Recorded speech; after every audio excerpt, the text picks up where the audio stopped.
Bonjour à toutes et à tous. Cette vidéo fait partie d'une série de vidéos que j'ai faites sur les élections municipales avant le premier tour. Et donc là, on va parler du second tour qui se déroulera le 28 juin 2020. Bien entendu, toujours en dénonçant les candidats qui sont encore en liste et qui sont soutenus ou investis par La République En Marche. Alors on pourrait se dire, mais pourquoi parler du national quand on élit un maire qui a pour vocation de travailler dans un périmètre local? Je vous invite à aller voir une vidéo que j'ai faite qui vous montre à quel point le maire et ses élus ont un pouvoir au niveau national, c'est de élire les sénateurs. Donc faire croire qu'il n'y a aucun lien entre les élections du maire et les enjeux nationaux, c'est complètement faux. Pourquoi dénoncer ce parti et ses candidats qu'ils soutiennent? C'est pour plusieurs raisons. La première raison, c'est que la majorité des candidats n'affichent jamais leur étiquette politique. Et ensuite, ils se prétendent liste citoyenne. La deuxième raison, c'est que ce parti, c'est celui du gouvernement actuel.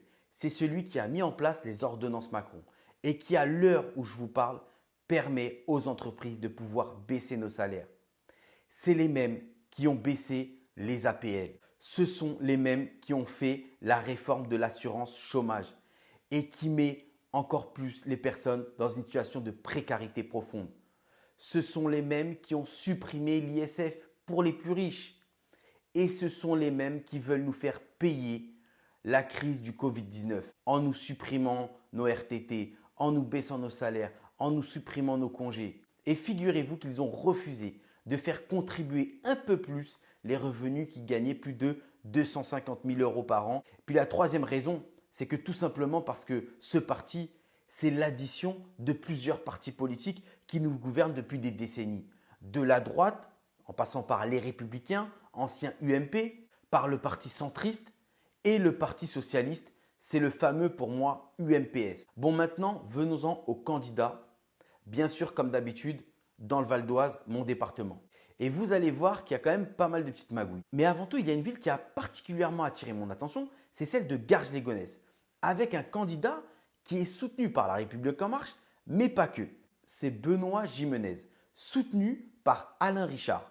Alain Richard, c'est un ancien du Parti socialiste, reconverti La République En Marche, sénateur du Val d'Oise, qui est lui-même sur la liste de M. Linquette, maire de Saint-Ouen-l'Aumône. Bien entendu, une liste soi-disant citoyenne, sans étiquette.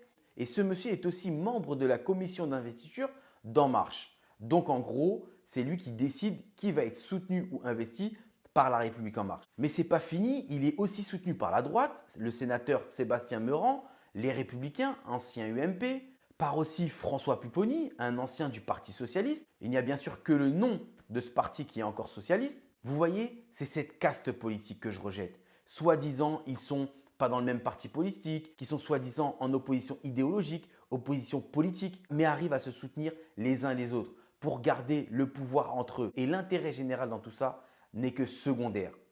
Et c'est ça qu'il faut combattre. C'est cette politique ancienne qu'il faut combattre.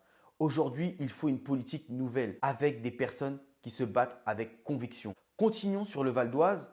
On a ceux qui sont présentés au premier tour avec une liste soutenue ou investie par La République En Marche qui n'ont pas eu assez de voix pour passer au second tour. Mais curieusement, ils se retrouvent dans une autre liste. Donc, cela aussi, il faut les dénoncer parce que ce sont des magouilles politiciennes qui n'arrangent que ceux qui les font. Il y a Beson, par exemple, la liste de Nesrine Menaouara avec la liste Beson Ville d'Avenir a accueilli sur sa liste Sophie Stentrom qui avait constitué une liste investie par La République En Marche. À Gonesse, pareil, on retrouve sur la liste de M. Sabouré Cédric Ildiz Ilan qui avait présenté une liste investie par La République En Marche au premier tour.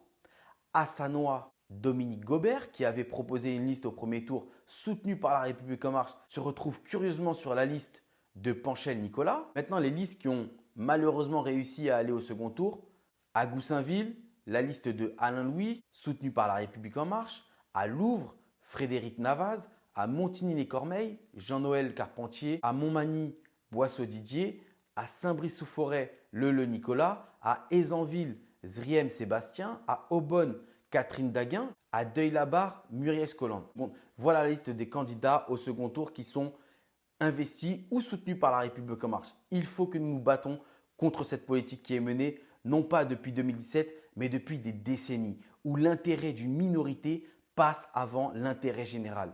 J'espère que cette vidéo, elle vous a plu. N'hésitez pas à la partager et à très bientôt pour une nouvelle vidéo.